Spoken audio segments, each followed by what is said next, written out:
maybe we can start now with the introduction. We have an amazing speaker today. I'm super excited to have him. And yeah, he is Mauricio O'Brien. I hope that I am pronouncing okay.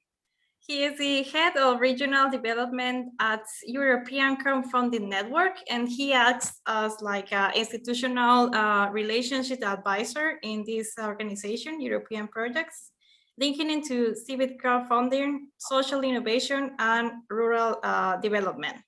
He also provides his experience supporting Eurocrowd's training and capacity building programs with regional and local entities, and he has more than 15 years of experience. So he's an amazing speaker, and I really, really hope that everybody can enjoy and come in with questions and interact more with our speaker today. So thank you so much, Mauricio, for being here. So Zoom is yours. Thanks once again for the invitation, Daniela. It's a pleasure for me to be here and to be sharing one of my passions, which is culture and what is creativity related to funding, which is not that common, you know, when we mix both things. I'm going to try to build the session in two big blocks, a bit of the introduction to what is this about crowdfunding and the digital fundraising for the creative, cultural and creative sector. Okay, this is like my aim. And the second part, it's more the practical tips that I would like to share with you also. You know, something that I would like to give back, and hopefully in a couple of months' time, Daniela will tell me, oh, you know, Laura just did a crowdfunding campaign. She was great. She was super successful, you know, and Asel already did another one over there, and, you know, all those bits and pieces. For a first initial session, as I said, probably it's a more introduction to what is this about crowdfunding, which is the sort of trickinickies, you know, what do we do within the cultural and creative sector. I'll do a bit of a broader view at the very beginning to go into more detail afterwards, okay? I'm a very talkative guy. I talk my ass off, so excuse my French. And if there's any question, any doubt, you could either launch it during the chat, and I'll ask for my wing ladies to actually tell me there's something that shows up, okay? And I could answer concretely, or we could save it to the 15 minutes, which I intend to, or I would like to have at the very end, okay? So you be my guest. This is where I'm going to sort of jump into the presentation. So I'm going to do an old-fashioned, you know, like keynote speaker thing, you know. So no Mentimeter for now, and just I hope we could open a sort of enriched debate at the very end. Okay, so be my guest. I'm going to share the screen. Okie dokie, and there we go. Okay, today's session, the intention, as we said, is talk about crowdfunding with the specific focus of showing you different combinations in the area and the field of digital fundraising. Okay, because this is one of the things that it's crucial, fundamental for what do we do. When I got approached by Daniel, I was thinking, you know, which way could we focus this session to be, you know, a bit of a balance of giving you that introduction of a more practical side and enlighten you about what precisely is alternative finance tools, okay, the tools and mechanisms. I would like to bring some ideas into it to show you the potential of crowdfunding. I would obviously, you know, as a passionate guy and a fanboy of crowdfunding, I would like to show you the benefits with a concrete focus of the culture and creative sector. Identifying a couple of platforms. If we're talking about a general presentation, just in Europe, there's over 600 different crowdfunding platforms in their different typologies. So imagine worldwide. You have different focuses, you have different scales, different communities, different mechanisms, but in the main sort of aspects, fundamentals, they work in the same way. So those requirements are the ones that I would like to keep in mind, and I will also point them out at the very end.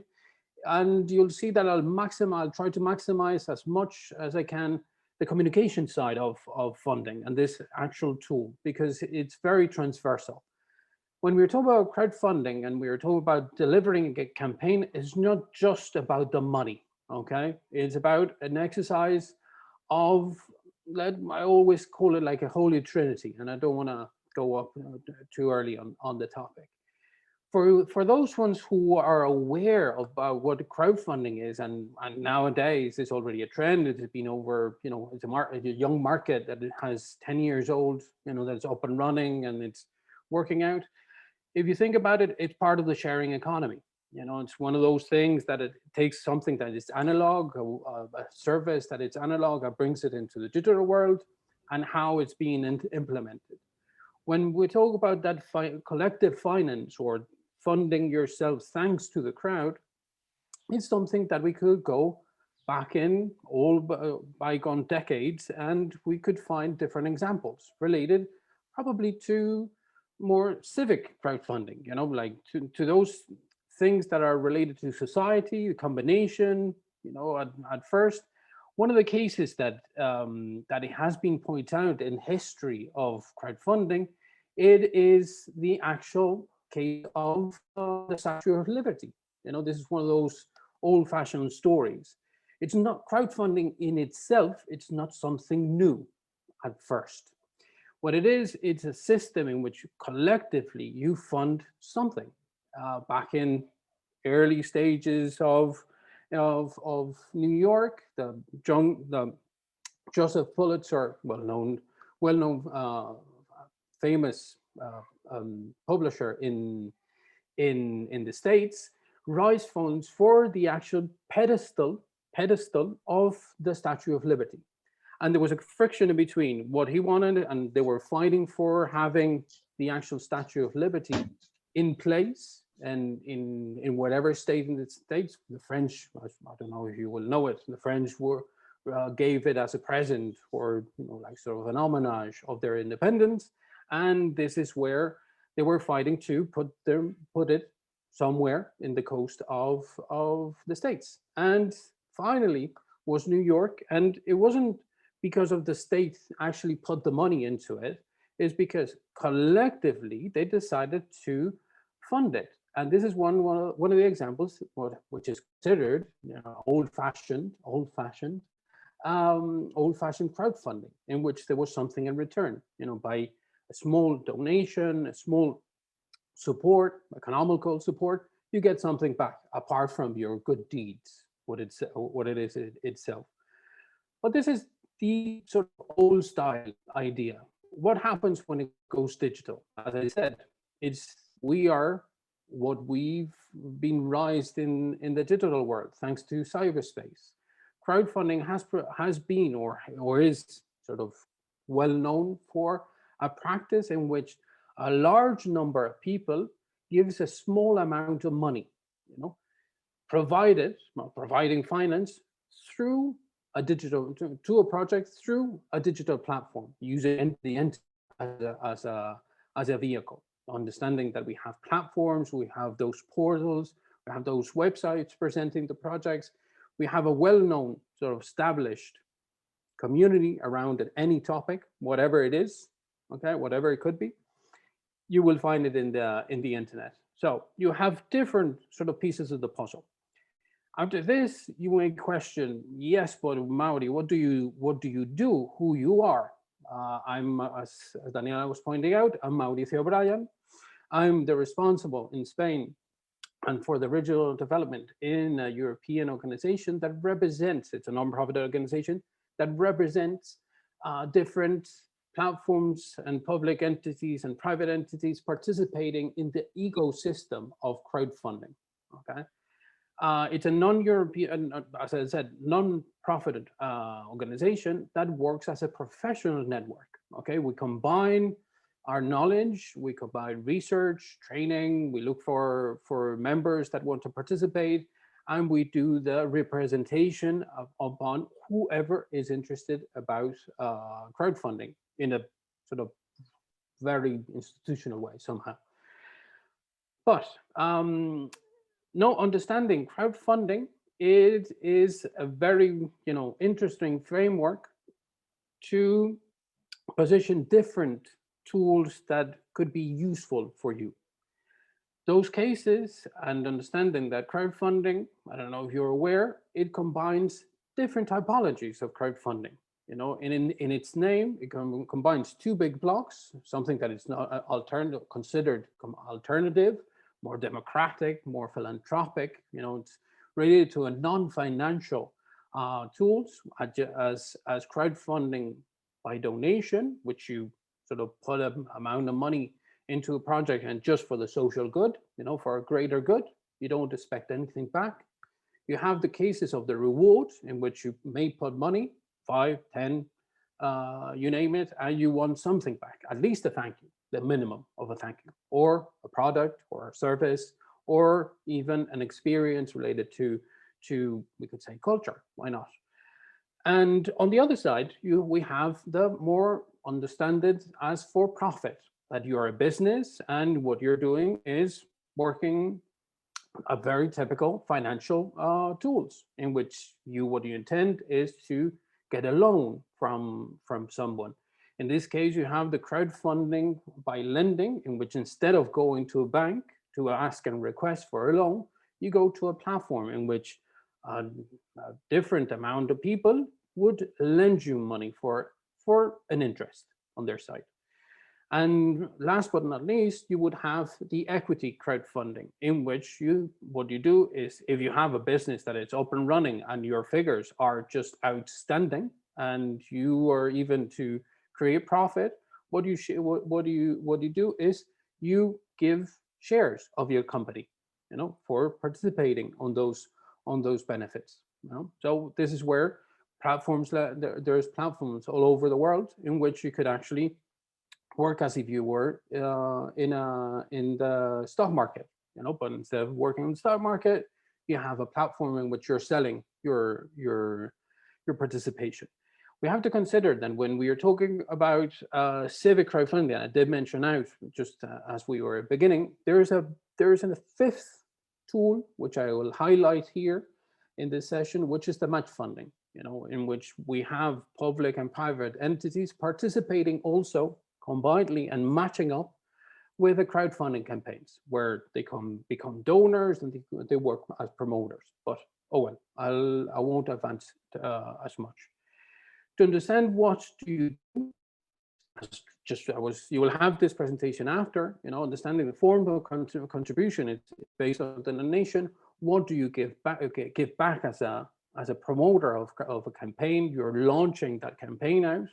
In each case, you will have intangible, like that social mission, or that sort of driven by that positive impact approach on the donation. It's very obvious as a donation that you would do for an NGO. When we talk about reward, this again could become a bit tricky, because we could consider it just an approach to getting funded, but also many other examples that I could show you. It could be understood as a pre-saler. You could pre-sale your product, you could pre-sale your services, or even your tickets of your show, even before launching the actual show. So it could be understood on that part. When we talk about the lending and the equity, it is more what we understand, more traditional sort of ways of funding. We all have the very clear idea of what a loan is, or what a guarantee, bank guarantee would be, or traditional investment would be, those business angels, you name it. This is where we have an overlay of both. But to give you that broader view, I would like to bring in, why do we need to use crowdfunding, or what is it for? Could it be for that active engagement? Those are the combinations that we may have. What comes first? When we have the urge and the personal push about our creativity and our experience, what comes first? The idea or the money? Or the money and the idea? It's a funny trick. Where do we start? Where do we start building? And could we do both? work with an idea in the same way that we're getting funded. And this is where crowdfunding does come in. If you have an individual pulse on your creativity and you want to develop something, you may be a crafts, you may be working in crafts, you may be working in design, you may be working in music and the visuals.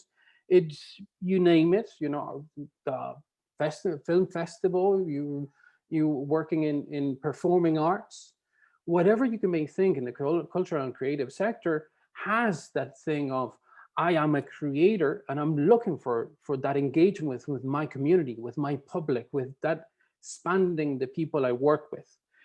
We may have that even that in mind. It's just a personal approach. We have many cases in which we can imagine that you do crowdfund as an individual. You don't have a big company behind you. It's just that you're humble, you do what you do. I would like to get funded, and you present your project. Very easy step and humble. There's one of the other points, and that combination, the DIY phenomenon. I do it myself, and this is where, if you know the story about crowdfunding, well, like Airbnb, many of you, I don't know if you know the technicalities of that garage story in which it was built. Designers in San Francisco, they were having this huge massive conference. People and friends were visiting the city, and they could not find a place where to stay because it was very expensive. That it was at the very beginning of Airbnb, which it was called Air Beds and Breakfast at the time, in which what they did is they empowered themselves with the tools, so the digital tools that cyberspace gives you. They were empowered to actually say, okay, I could build an infrastructure, digital infrastructure, in which I could use to get money in and sell my services, and anybody could sell their services. Same thing happens when we talk about crowdfunding. You create a digital infrastructure in which you present projects as a platform, and you overview and you review those projects to help them to have a place where to get funded. And this, anybody could come to your website, or you could send your project to any platform existing in the world, because you could use them. They could use them for your behalf. And this is where you have to understand that in the same way, tools could be used, for whatever means it's necessary. You could use crowdfunding in the same way. It's a digital tool for you to get funded. Use it wisely, because there is a risk within crowdfunding that you're opening up to that participation, to that engagement with the general public.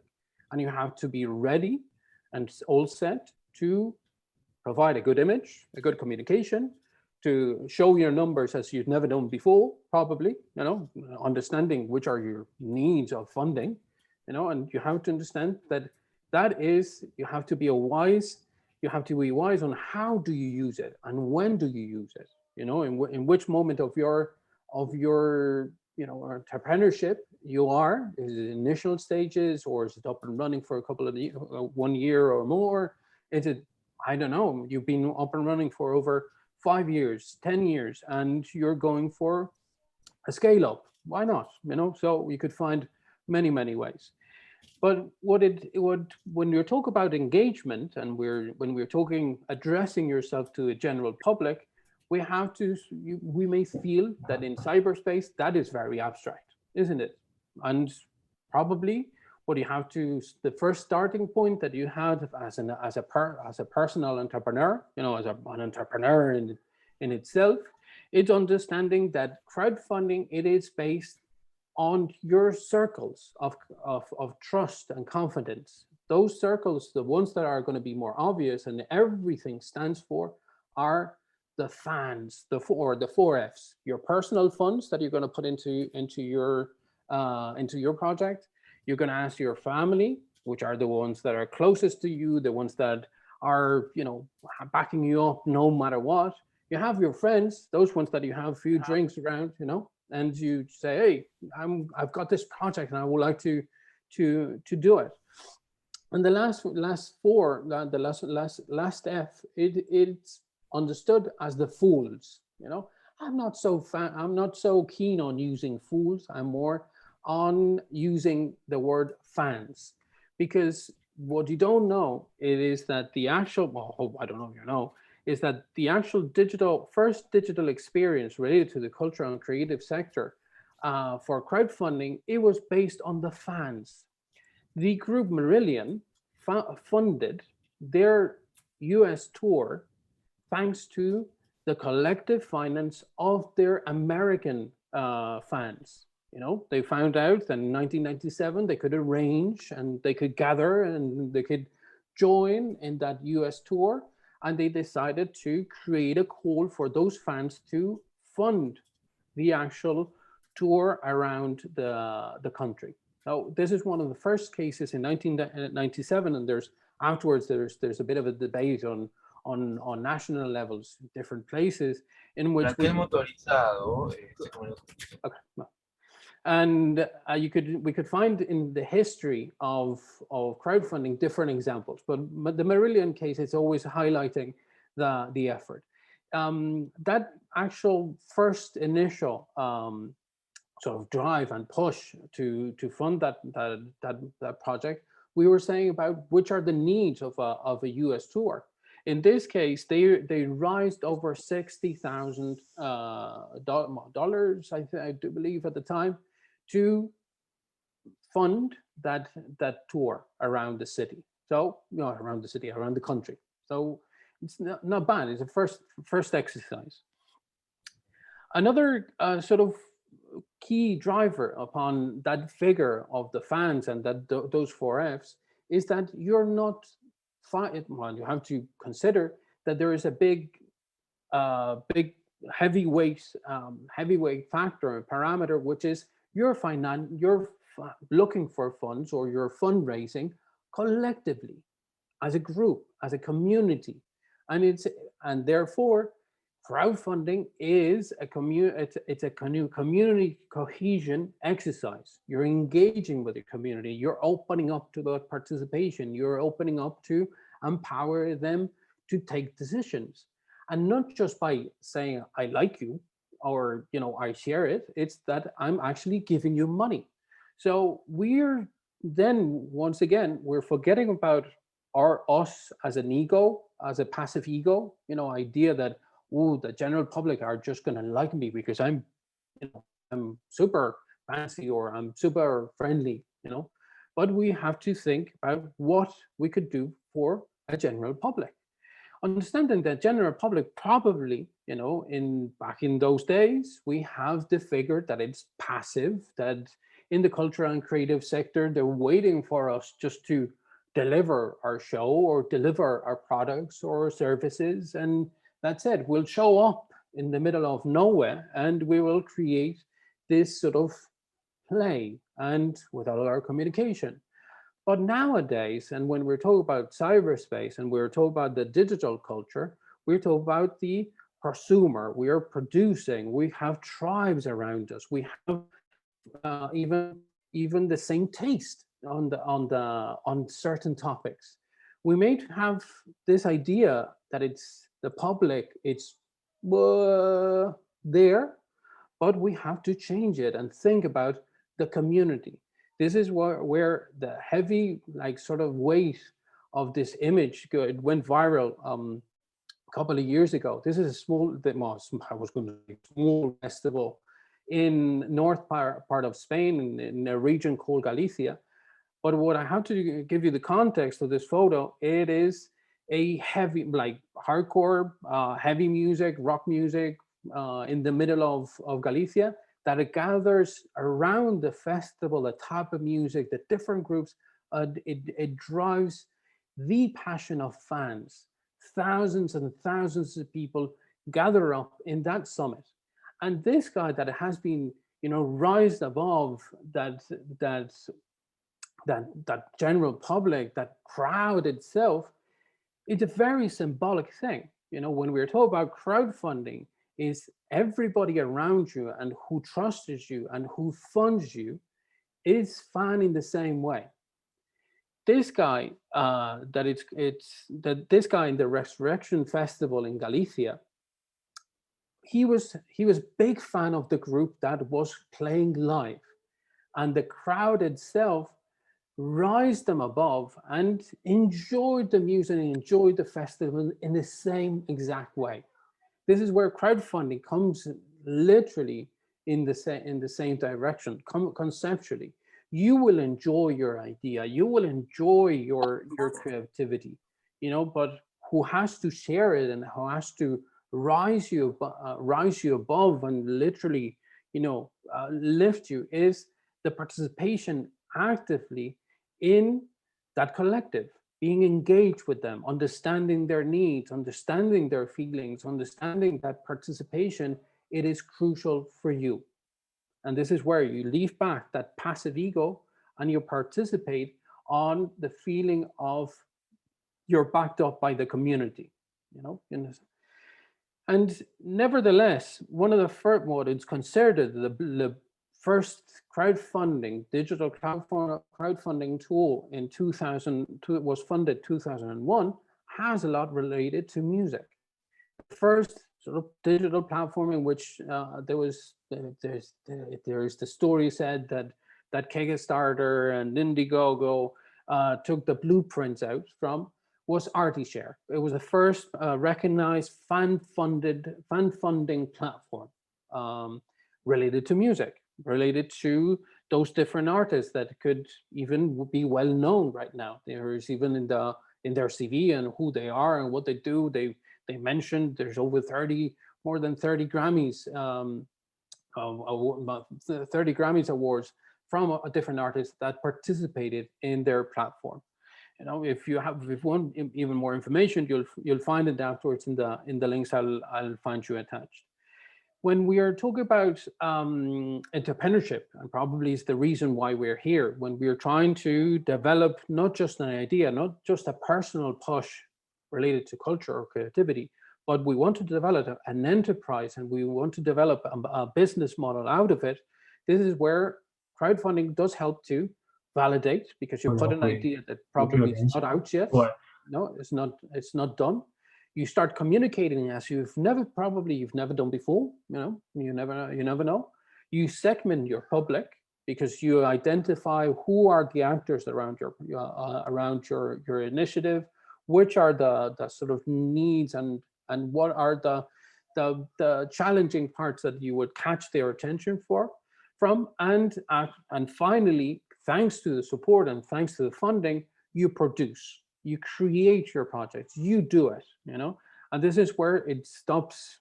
There was a moment in which it stopped crowdfunding. It stopped not just for the sake of an individual action, of more entrepreneurial action, in which brands, companies could use crowdfunding to validate their product. Why not? There is even one of the guests, and I believe in the Academy for the Creative Business Academy, you have also been highlighted the example of Lego, in which they used, for example, Indiegogo to launch a new product related to adult playing, or that series of products in which were more related to a line of product that they want to develop, related to what they called adult toys, with the push that playing with Lego, it would actually relax you. It's more participant. It's more related to those creative actions that brings us away from our day to day. That crowdfunding campaign, you could see the details of how a company in Denmark actually launched a crowdfunding campaign.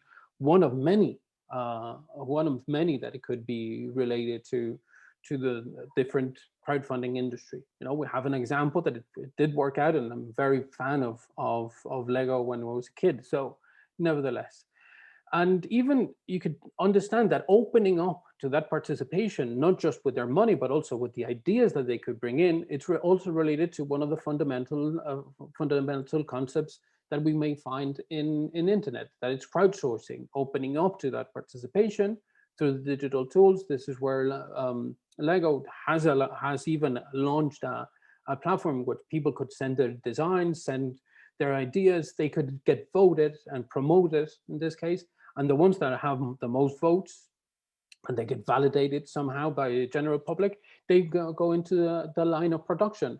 And even the producer or the creative who built this product gets a small share of the production, which is not bad.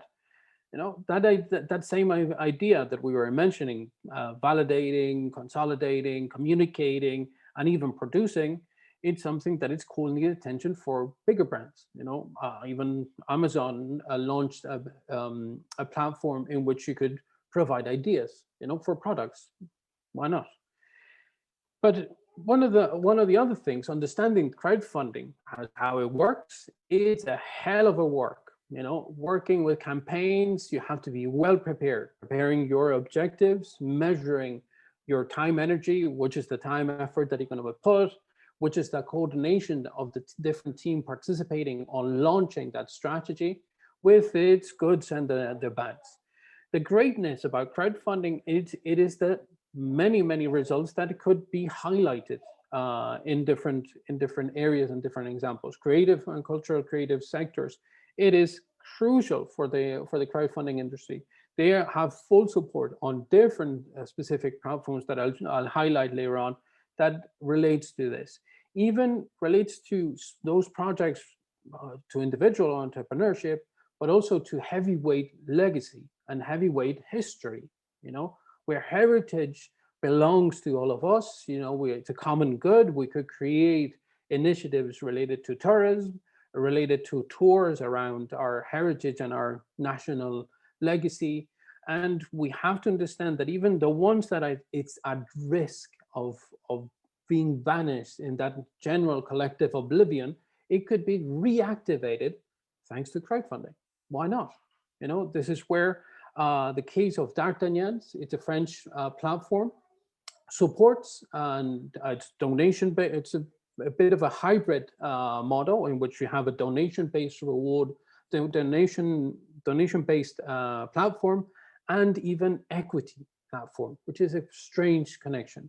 This platform, it caught my attention in Spain a few years ago when it came out in 2018, because even it jumped up into the Spanish media. There was this French abandoned romantic castle in France, and collectively 25,000 owners saved it from the ruin, you know. And how did they do it? By crowdfunding. Small donation, being a small contributor, by 50 euros, you were already a landlord, you know, of landlord or castle lord of this castle. They raised over 1.6 million and a bit for helping out to this project. Even what I was mentioning before, one thing is donation, that you support them and you do more, you know, that sort of approach that you don't expect anything from it. But what if there was tours arranged into that project when it was restored? What if you decide to create a touristic attraction into it, in which you could actually provide some profit of those benefits? Wouldn't it be great by just buying or getting a small share of that company by just €1? Why not? You know, this is where it not just became donors, also became like sort of more equity-based, profit-oriented user. And this way we could jump in, you know, and say, okay, we're talking about legacy, and we're talking about big words and heavyweight on culture and creativity, and there's entities around us that actually exist already around legacy, big national museums, big archives all over the world, you know. And did they use crowdfunding before? Yes, they did. The Museum of the Louvre and has applied in many occasions the tool of crowdfunding, or even the National Museum of El Prado, which is a Spanish museum in Madrid. They've never done it before. They never used it before until 2018 with their bicentenary, what called? After the 200 years of history of their history of being open, they decided to create a crowdfunding campaign to buy one of the pieces for their collection in the same way that Louvre has done before or has restored even from their production. Putting the example of the Louvre, that's well known. Paris is where it was before COVID. It was one of the cities with the most approach on, on tourists. And one of the pieces of the that I pointed out, it's one of the most touristy attractions. It's a very smart move when you actually deliver, a crowdfunding campaign on the most well-known piece of work, because obviously in the restoration and the maintenance of this piece, you need a lot of money. And this is where their own platform helps them to provide that fundraising. And you say, yeah, but this is not just the commoners, not a commoners thing, and what would happen with public authorities? There is even another different type and hybrid mechanism to fundraise, in which we combine public and private money, even through crowdfunding. And this is the case of a crowdfunding platform in Spain, was the first one to do it in 2013, creating a fundraising exercise combined also with a crowdfunding platform, in which they were providing by €1 that actually delivered a public authority and would be supported by a citizen, they would double up that amount. So it's a very interesting mechanism in which a public or private authority once a year may launch this call for projects, for action, in whatever area they are interested in, maybe creativity, maybe science, maybe arts, maybe education, maybe science, maybe SDGs, you name it. It could be aligned to their mission, actually partners up with the crowdfunding platforms, depending on the location, what's the typology, and delivers different typologies of support, through crowdfunding.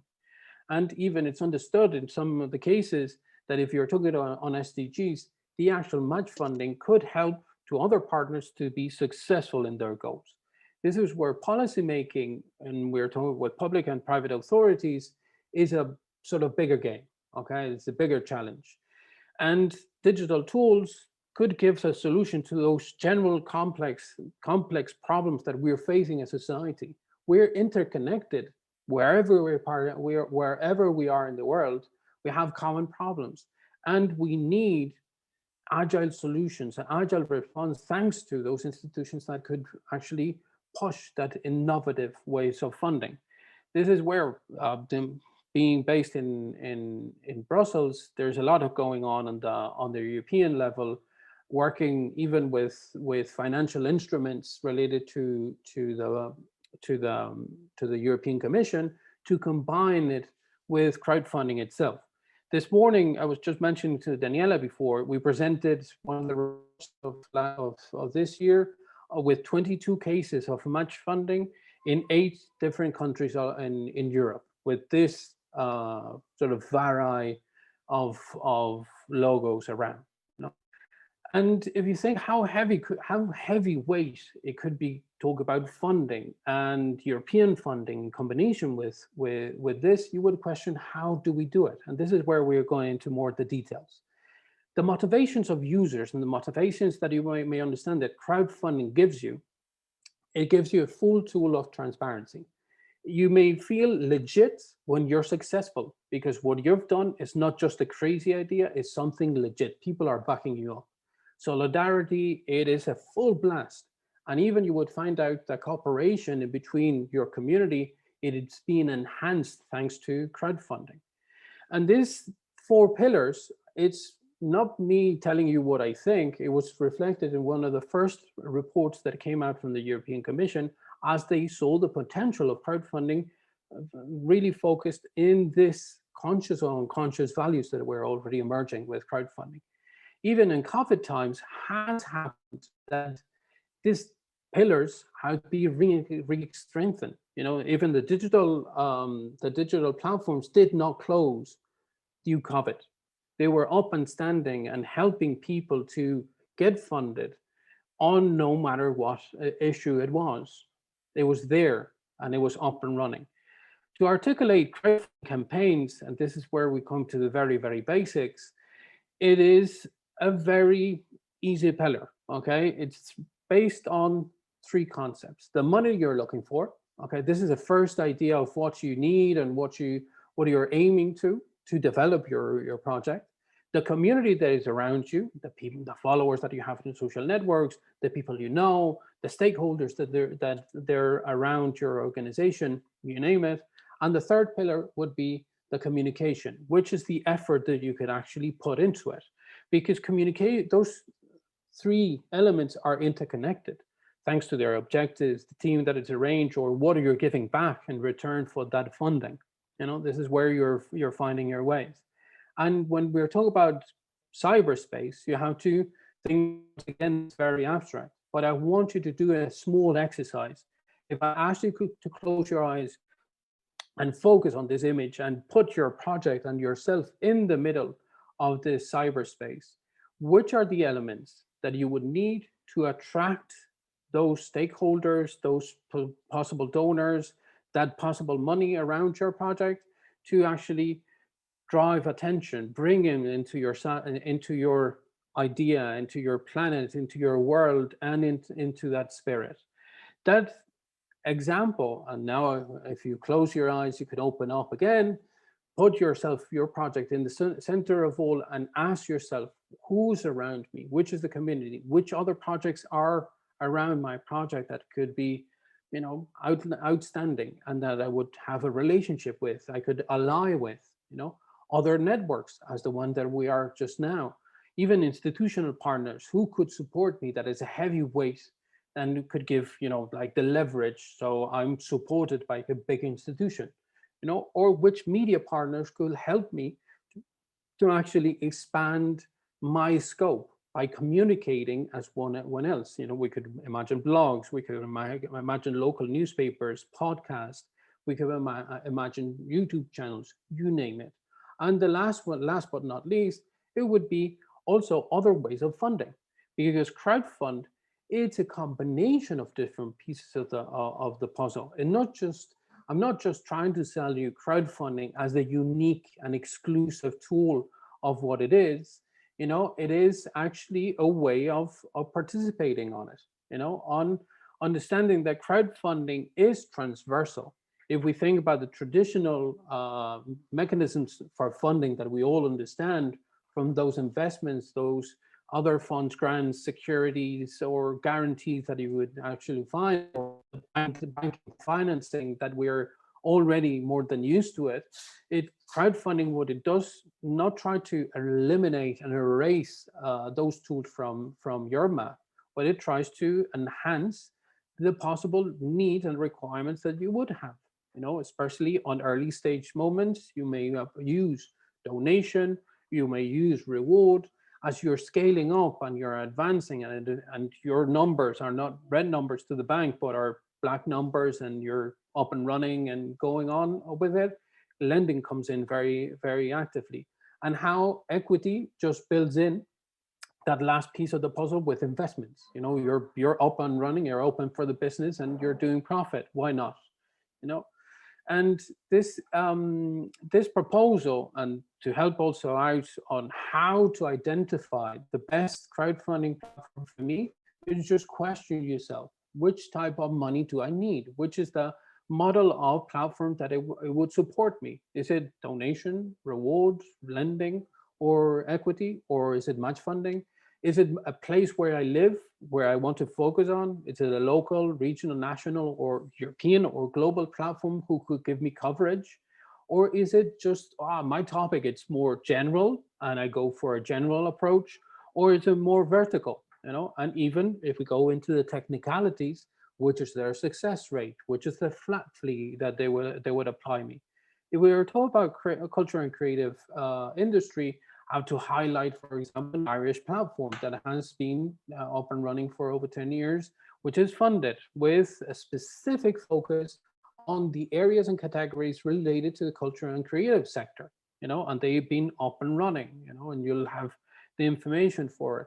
Or a Spanish platform that has raised over 30, I think it's for last year's already reached 35 million euros, just specifically in creative culture, in Spain, or like based in here in the country. So, and we have other examples, and this is where the bloody comparisons, excuse my French, nevertheless, we have Kiss Bank Bank as one of the major actors in Europe, with rising over 114 million, related to different areas, more general speaking, but in which we have even topics that it could be highlighted from, more socially engaged, related to gender, or you're related to recycling or biodiversity, you name it. And this comparison into the European level brings us up to a more global one. One that has been up and running for one of the most times. It wasn't the first. It wasn't the first, and it's not unique, as you can imagine. If we talk about design, we have the example of Kickstarter as a pre-saler, but a pre-saler that works globally and exposes ourselves into a completely worldwide public, which in design and create, just in this top, one of the topics, look at the figures. The numbers of projects that have used crowdfunding are outstanding, outstanding. Even I must say that Kickstarter, and if you want to get more into technicalities on which are the success rate, or which areas are funded, or which is the average number, I must say that Kickstarter has a portal where you actually could get into the details, or which is the amount of money that has been raised, which is the success rate on different areas. And if you're in a very concrete topic on the culture and creative sector, I would suggest to you, if you check it out and start looking at projects that have been funded through the platform. And nevertheless, it's just, I give you also a very brief sort of canvas to understand how do we evolve a crowdfund from a very basic idea. We have to arrange which are our objectives, which are our stakeholders, a general benefit that we could provide as cultural or creative sector. We think about it. If we have a social commitment, could it be, why not try to save, thanks to through culture, try to save and overcome a certain social obstacle? Did we do that? Obviously, the part of what I was showing you before, that crowdfunding pyramid, it's very basic, but it's one of the earliest approach that you could understand crowdfunding. Figuring out the numbers that you're working, which is the scale, which is the minimum, which is the optimum, what is my infrastructure, materials, or budget that I have to spend. And when you're in a crowdfunding campaign and you're delivering, you're doing on a plan, on which is your approach. Time is a resource, obviously. And finally, if you are successful, you could do a follow-up. What happens after I get funded?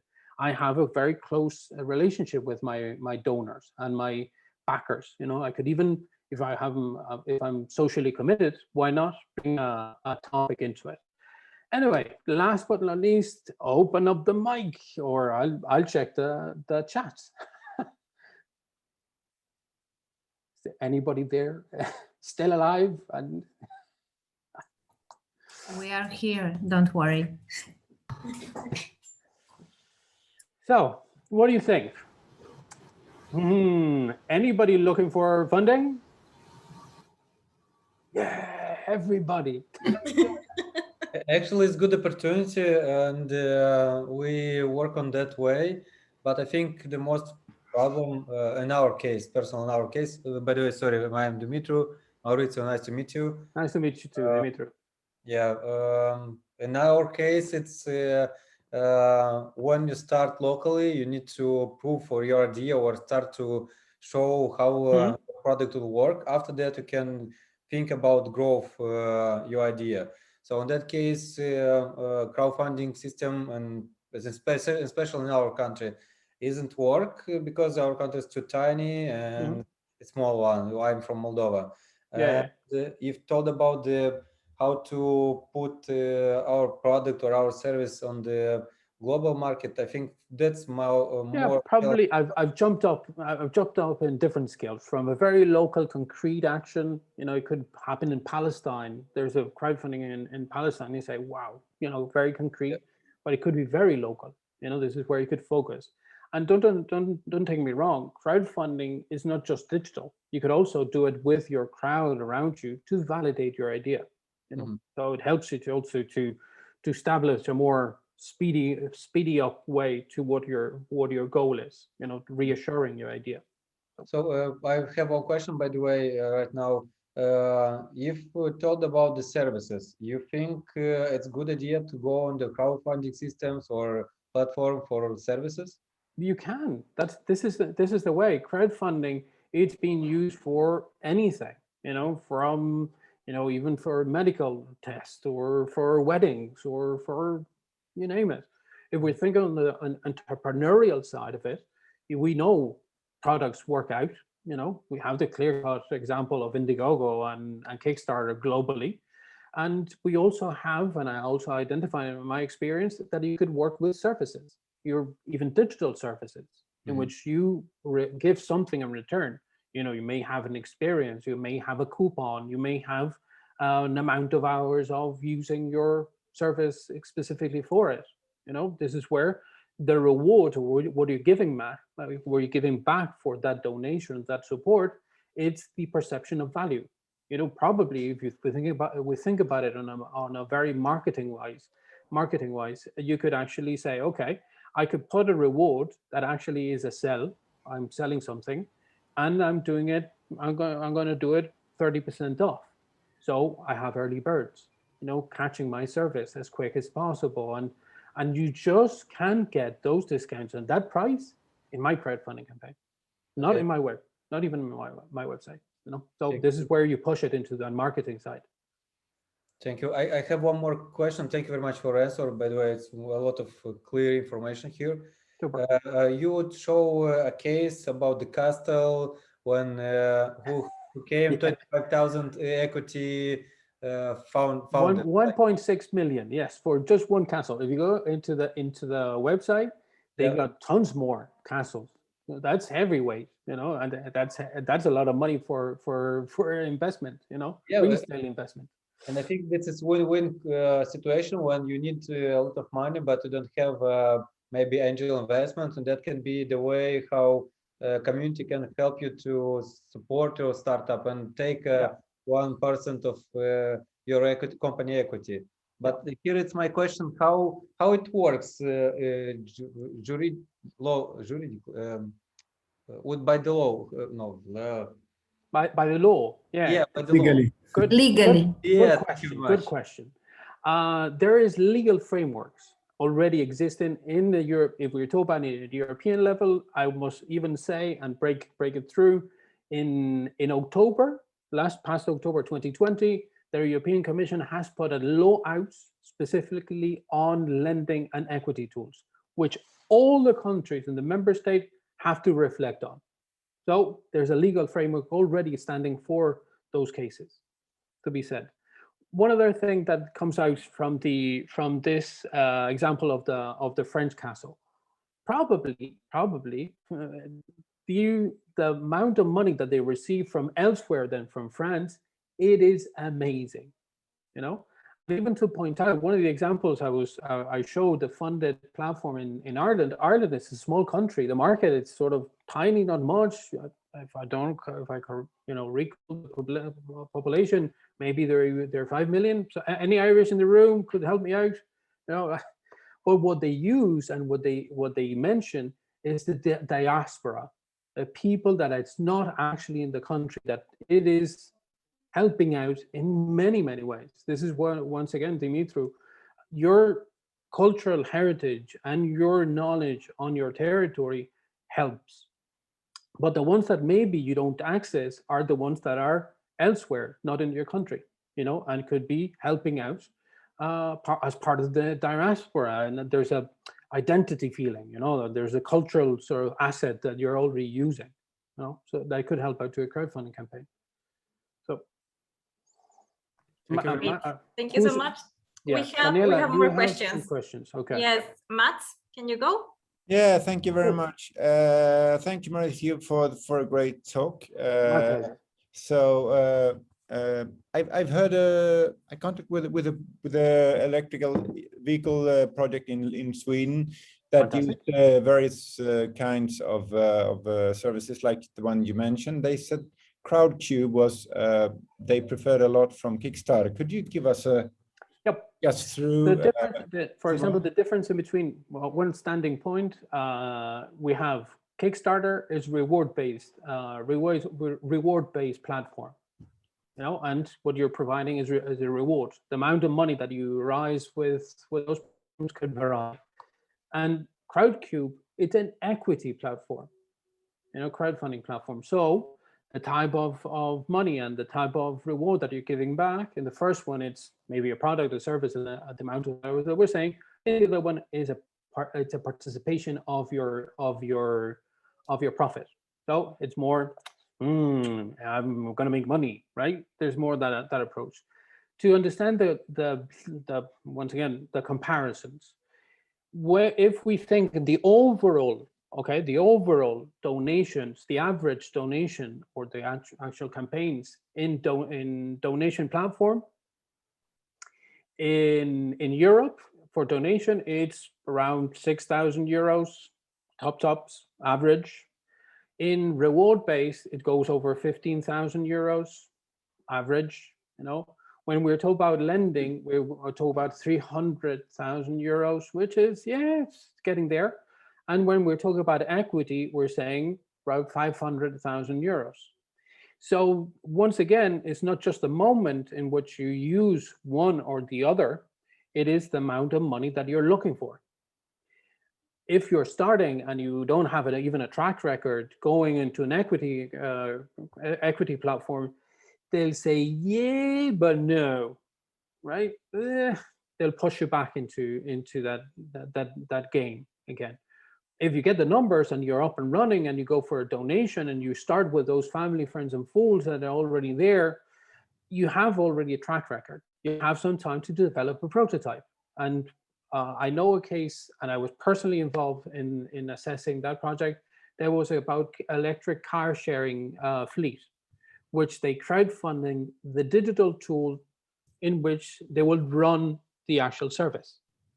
And it's a platform in Catalonia, which is called Som Mobilidad. And if you want, I'll share it later on. Remind me, Daniela, please. And I'll send you the link so you could see it. And what they did is crowdfunding with rewards. They had even a second crowdfunding campaign, but with match funding with the public authority in Barcelona. And then even, this is where I'm telling you the story of Hansel and Gretel, the first little breadcrumb, which you could be crowdfunding, maybe small, could take you further down the line for bigger crumbs. And they got investment, European investment, to develop their project. And they're participating actually in European projects with other partners, thanks to starting small and building up. Very, very quick. This is where, and even, there's cases which I've been an entrepreneur and I had my design studio, my communication studio in 2009. I bid the ground in crisis, and I know how hard it could be to facing traditional systems without the perfect scenario. Crowdfunding lets you to use it as a prototype. It's an experimental position. You're putting yourself in a very tricky scenario, in which most of the platforms, it's all or nothing. If you're setting a goal, you have to reach the goal in the time that you have within the platform. If you don't reach it, zero. If you reach it, never the better. This means that you're validated. You're saying, yeah, I made it. Even there's studies, and this is where I'm going to go back to the academic side. Even there's studies that crowdfunding campaigns in early stages startups help them to be to reach quicker to stages in which they could be invested because they're more prepared. You have a communication, you have a minimum viable product tested, validated with your community, and you have a set of contacts already that are potential long-term clients, if you think about it, and you could make it play around it. You could go for it. Why not? So, and an investor says, okay, you did raise your money, you did your fundraising, you did the hard bit, which is, talking to no one, which is in cyberspace, for everyone at the same time, and you were successful. Hey, caps on. And this is where got a bit passionate on that one, Matt. And one short follow-up on that, this project with the EV, they said once you get, for example, Kickstarter, you should be prepared to answer 200 mails a day. Are you? What you have to do is at least, let's start from the basics. At least you have to communicate once or twice a day, at least in your social networks. But that's mass communication. That's not one-on-one. No, but one-on-one afterwards is answering the questions or more information, and that's why you have to be ready as a team. Your customer service is gonna get a lot of queries, and you would have to be quick. You have to be polite, even though your numbers are still there. You have to attract them to you, providing a good response, saying, thank you for the information. You could check this, blah, blah, blah. You have further details in this link, you name it. Yeah. You have to go up and running. And this is where you have to test even your communication values, your tone, your storytelling, your sellers, which are your, it's very tricky, very, very tricky. Thanks a lot, Mauricio. I appreciate it. My pleasure. My pleasure. Thank you. We have more questions. Yeah. Sandra is asking, what are the best European platforms to see around? Well, what are you looking for? I guess she's looking for, yeah. Depending on depending on the focus, if you want it's very specific, if your project is related to, I don't know, to social impact or social community, GoFundMe, or Indiegogo, or depends on the topic that you're touching. If you're working locally, depending on if you're in France, if you're in Spain, if you're in Italy, I could name you a lot more, and say, look, you've got this one, that one. This is where we represent different organizations, which are already 76 members. And I've mentioned and pointed out that there's over 600 platforms all over Europe. What I suggest is, okay, ask first Mr. Google and start analyzing it more into more critical detail. I go, is there any information on their stats? Could I check the projects that they support? Which are the conditions? Which are the success rates or the flat fee? Those things are the ones that you have to do an exercise in the same way that when you go to ask for a loan into a certain bank, you check them out first. You say, this one is a bit, they're very hard on or harsh on, or they're not aligned with my values as a citizen, because they defend whatever, So same thing happens with crowdfunding platforms. You have big names, as I said. You have Ulul. You have Kiss Bank in France. You have, and depending, Crowdcube also, it's in Barcelona. You have Cedars. It depends. This is where, depending on the typology. Sorry, I couldn't answer better.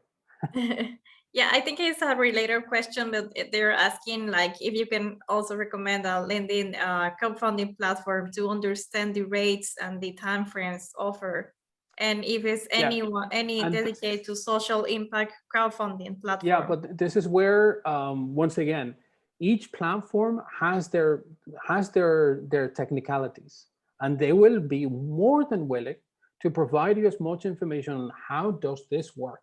Because the general public doesn't understand what crowdfunding, how it works. So all the platforms, I'll tell you from now, they give you a lot more precise, detailed information up on their platform. Even Indiegogo, preparing the presentation of today's session, the other day I just checked this Lego one, and I've known that they have a webinar. They haven't got a crowdfunding manual. Crowdfunder in England also has a manual which you could. Tells you all the steps and details. You have a lot of information. We have, just few general reports on a very broader view that it could help you to give a general understanding. But when you get into the technicalities, you have to go to each one. And as I said, be critical. Yeah, actually, last week we have Daiva Nadal. She is the ex-former director from Lego, and she kind of mentioned the platform that you. You see, I did it on purpose. You told me Lego. Yeah, I got one. I got one. Okay, perfect. I think we have a last question. From your experience, what are the costs on creative campaigns on global scale? Has been Good question. indications for Good question. Okay, Kickstarter's the campaign. flat fees, two European standards that I'm aware of. You have from 5% to 12% flat fee from platforms, depending on each. They will, and this is where, if you are successful, they'll charge you. If your campaign is not successful, no platform would actually get money. No donor will give you money. No supporter will lose money within you. No investor will lose money on you, and you will not get funded. So, this is where also the amount of projects that are presented to the platforms doesn't mean the same amount of projects are the ones that are published. It's not, hey, I'm gonna, put my project here and boom, I'm gonna go online. Nah, you send it, there's a reviewer, they tell you if you fit or not, and from there, you're published. After, even a bit of a ping pong, they'll tell you, yeah, you explained this, but not clear. You show me the money, and I've seen your followers, and they don't add up. There's a bit of a conversation. You don't go online just by pressing a button, by pressing send. What you have is you present yourself to that digital platform, to that manager. They will tell you, they will guide you, and they will help you to and support you towards the end. Every platform knows that the game changer is that you're successful. So Thank you. We have two more questions, actually. Go ahead. Walid, can you go? Yeah, sure. Thank you. Super interesting. Thank you very much for sharing all this. Actually, I was wondering about the ICOs, people using initial coin offering to raise funds. This, I don't think it's been covered. So is it something? It is something that I hear from you about this. Yes, we do. We're working on digital currencies. There is platforms that are already working with digital currencies. If I'm correct, aligning. It's not that common. This is where it's not that common. Tokenizing a crowdfunding campaign, and making it fully digital. It's something that it's in trend, that it's going there and starting. Yet it's not as common. There's even platforms that, if I correctly recall, my goodness, there's a Spanish platform that's working with agriculture in Mexico with coffee makers. They're doing crowd lending, and they're already working within digital currencies and even blockchain, in which you could track all the service around, from your investment, where's the product, how is it being distributed, and so on. Thanks to the digital tools, crowdfunding could combine anything. This is where it's very agile to create that mechanisms and those platforms. So, sorry, I have been very helpful on that one. Thank you. Natalie? Yes. Hi, Mauricio. Thank you for your presentation. It was very helpful. I wanted to ask you, is there some difference in the success rate in crowdfunding between B2B and B2C businesses? Yes, there is always a difference. In between B2B, once again, you may have a sort of smaller amount of investors into your projects. So engaging them in your crowdfunding campaign, it could be more technical. Let's say you have to be more prepared. When we're talking about general consumers or selling a product, it's more the marketing sort of approach that you could actually get fundraised by selling your product, services, or experience, and that's it. There's a difference, and especially with the COVID situation, I must say that even in the different typologies, okay, there has been an impact, on business, on crowdfunding, lending crowdfunding, or equity crowdfunding have been constrained and have been losing a bit on traction on the COVID period, while donation and reward have gone over the roof. Once again, one of the pillars that I was telling you before that it was highlighted with the European Commission report, solidarity has pushed through a lot. This is where the rates are different. To give you also a comparison, To give you also a comparison between the platforms itself, Indiegogo and Kickstarter that we mentioned before. If we go into general aspects, I've put you a caption of their stats in the Kickstarter case. For less than 40% of the projects are successful. Okay. Mhm. In Indiegogo, numbers are not published, or difficult to find. You have to go more into detail. While we're talking about specific crowdfunding campaigns, I would mention Bergami, that it's related also to the culture and creative sector in Spain. The numbers of success rates, it goes over 76% or 75%. They were the last numbers that they were facing. This is where it's what you want, a global platform that can give you entire visibility, but with success rates that are so. For they make it very difficult, or the ones that are you willing to say, okay, I go more smaller locally, and then I'll grow. Once again, probably it's better when you talk about business, go to the B2C, directly from beginning, depending on your track record, that it would be more common or more accessible than if you're going to business. Because if you're going to B2B, you have to push it. You have to, provide other information that it could be a bit more complex at the very, very beginning, and you have to see once again the numbers. Thank you.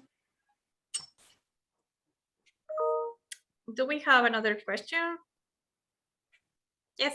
I have one more. Go ahead, Dimitri. My pleasure. Yeah.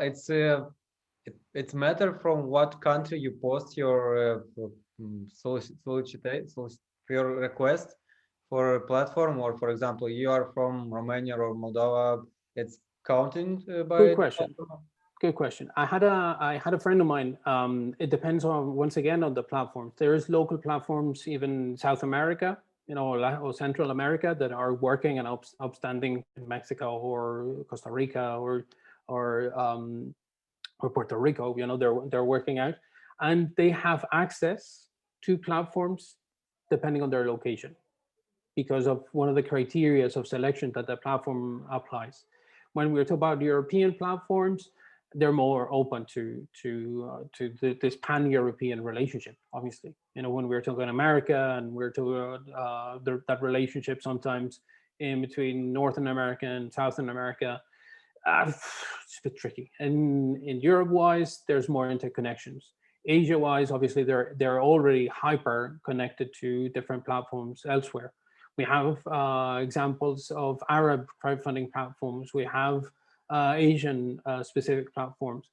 So this is where it depends. And once again, what you have to go is, which are their criteria, their selection, frequent questions and answers.